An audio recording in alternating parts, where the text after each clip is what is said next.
Hello students, in this video I will teach you chapter number 4 from English Reader. The name of the chapter is Footprints Without Feet. I will again summarize the chapter to you so that it is easier for you to understand the storyline. You're going to read the chapter line by line, and as always, if there is anything you don't understand, you can ask me. Two boys on a London street were surprised to see fresh muddy footprints of bare feet without finding who was making them. Griffin was an eccentric scientist. He had discovered a drug which would make his body transparent. To get away after he had burnt his landlord's house down because he did not like him, he had to remove his clothes so that he became invisible. Two boys on a London street were surprised to see fresh muddy footprints of bare feet without finding who was making them. So, the first character introduced in the story is Griffin. He is a scientist. He had made a drug which, after he had consumed, he could be invisible. So, the place where he lived in, the landlord, he did not like him. The scientist did not like the landlord. So, what he did, after drinking that drug he made himself invisible. He had burnt his house, his landlord's house, and he ran from there. Now he was wearing clothes. If you become invisible, we cannot see your body, but we can see the clothes you're wearing. So what he did, he had taken out his clothes, he was naked and he was walking. So now two boys on London street, they saw that there were footprints being made by mud, but they could not see the human being because obviously it was the scientist who was invisible. Griffin entered unseen into a big store to get warm. When the store closed at night, he put on new clothes, consumed meat and coffee from the restaurant, and went to sleep on a pile of quilts. Now, when he ran from his house, he entered a mall. It was the closing time. Nobody could see him because he was naked, without clothes, and he was invisible. So the store had closed, he was inside. Because it was really cold, he had taken some clothes, he had put them on. Further, he went to one of the restaurants in the mall and he went there and consumed meat and coffee along with some sweets and wine. After he had finished eating, there was a pile of quilts. Quilts is blanket, so he slept there. He overslept and was seen by the shop assistants in the morning. He again took off his clothes to escape them. So he had slept till late, he did not realize. When the mall opened, one of the assistants had seen him and he thought of catching hold of him, but again the scientist, he had taken off his clothes and he again became invisible. So he ran away from the mall as well. Then he entered a theatrical company and wore bandages on his face, dark glasses, a false nose, and a bushy side whiskers. He robbed the shopkeeper of his money and escaped to Iping village by train to avoid being caught. So now everybody was kind of getting to know in London that there's this invisible man. So what did he do? He went to a theatrical company over there because a lot of costumes are there for the people who act. So from there, he took bandages to cover his face and he took dark glasses. He took a false nose and bushy side whiskers. Bushy side whiskers are more like fake beard. He took these things from there so that he could look it, so that other people in the new place where he was going to could not recognize him, that he did not have a face.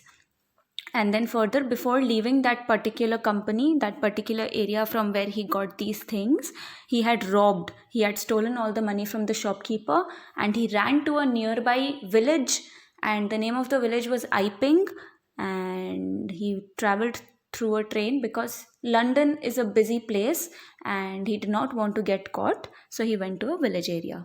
He rented a room at a hotel in village. He explained to Mrs. Hall, its owner, the owner of the particular hotel, that he had an accident and did not want to be disturbed. Soon his money finished, so he robbed a clergyman's house by using his invisibility. So when he went to the village, he ended up in a hotel and he used the money that he had stolen from the shopkeeper who was there in the theatrical company.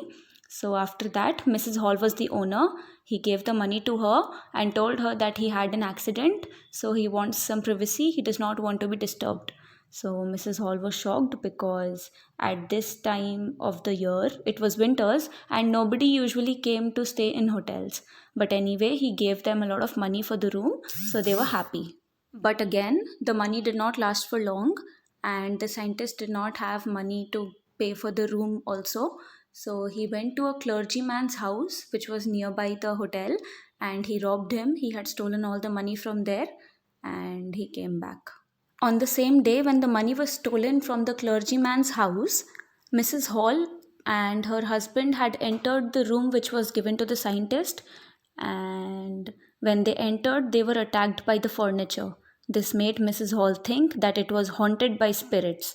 When the clergyman reported the burglary to the police, Griffin was suspected of having a hand in it, so the village constable Jeffers came to arrest him on suspicion. Mrs. Hall and her husband always wanted to know the story of Griffins, but they could not really ask because he had told them not to disturb him. But one day they saw that the door of his room was a little open. They went inside to check, but he was not there. Actually, he was there, but he was without clothes, so he was invisible to them. So when he saw them, he got angry that they were suspecting him. They were checking his room in his absence. So he started throwing furnitures on them. And to this, Mrs. Hall and her husband, they thought that there is a spirit in the room because they could not see the man, the scientist, because he was invisible. And then the clergyman who was robbed by the scientist, he had reported to the police. Everybody suspected and doubted that it was the scientist who was the thief. So the police officer, Jeffers, had come to arrest him because everybody was suspecting that. Further, Mrs. Hall asks questions to the scientist about what he had done to her furniture. This makes him really furious and he decides to show her who he really is. The people then see a headless man, and Mr. Jaffers, the constable, also finds out that he would have to arrest a man who does not have a head. They are unable to catch Griffin as he removes all his clothes and becomes invisible. He even knocks out Jaffers as he tries to catch him. So the police officer had arrived in the hotel, and meanwhile, the lady also, Mrs. Hall, she was asking questions to the scientist. So he got very angry about it and he was like, I'll show you my true self. You want to know so much about me? He took off the bandages and he took off the bandages, so everybody thought that he is a man without a head. So when he took off the bandages, the police officer thought that he has to catch a man who is headless. But what did he do? In order to protect himself, the scientist took off his clothes and he became invisible. Out of anger, he had, knocked out, as in hit the cop also. And finally, he had left that place and he ran away from there. Nobody could find him because he had become invisible. So that's it about the chapter. I hope you've understood. You're going to read everything line by line now. And if there is anything you don't understand, you'll ask me. Thank you so much for your patience, all of you.